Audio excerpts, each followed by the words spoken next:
Well, the general term sleep apnea means that you're not breathing at night when you're sleeping. Apnea means that the airflow is blocked, and it's typically coming from a blockage in the back of the throat.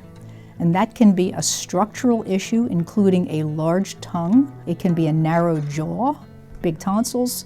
So anything that makes the space smaller is going to compromise the airflow moving through easily. So the typical symptoms of sleep apnea include snoring, gasping for air, sleepiness during the day. So the patient is evaluated in the sleep specialist's office. We take a comprehensive assessment not only of factors that could be contributing to sleep apnea, but anything that's actually contributing to compromised sleep. If we suspect sleep apnea, we're going to order a sleep study.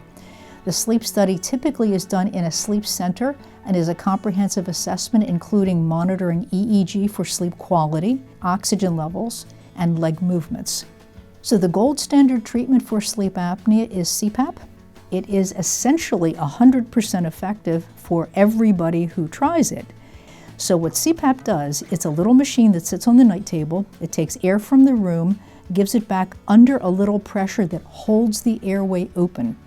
So it stabilizes the airway so it's not collapsing and it's not vibrating. Snoring is completely gone and breathing disturbances are completely controlled.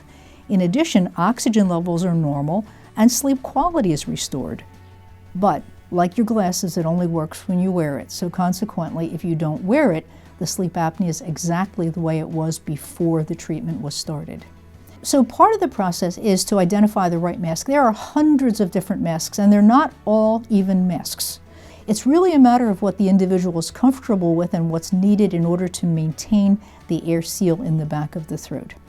We work with people to adjust the pressures. We teach people how to adjust the humidifier that's attached to the CPAP. We work on different types of masks. If people cannot get used to CPAP, there are other options. For example, surgery on the back of the throat. The surgery on the back of the throat is, in general, about 50% effective. The reason is that the soft palate and the tonsils are only one area where the obstruction occurs. It can also occur from the tongue being too big or too floppy. It can occur from the jaw sitting back and the tongue living in the back of the throat further. So the surgery in the back of the throat doesn't address that type of obstruction. Oral appliances that are made by a dentist address that level of obstruction. So an oral appliance is fitted by a dentist, and people wear it when they sleep at night, and it slides the lower jaw forward, which keeps the tongue from dropping into the back of the throat.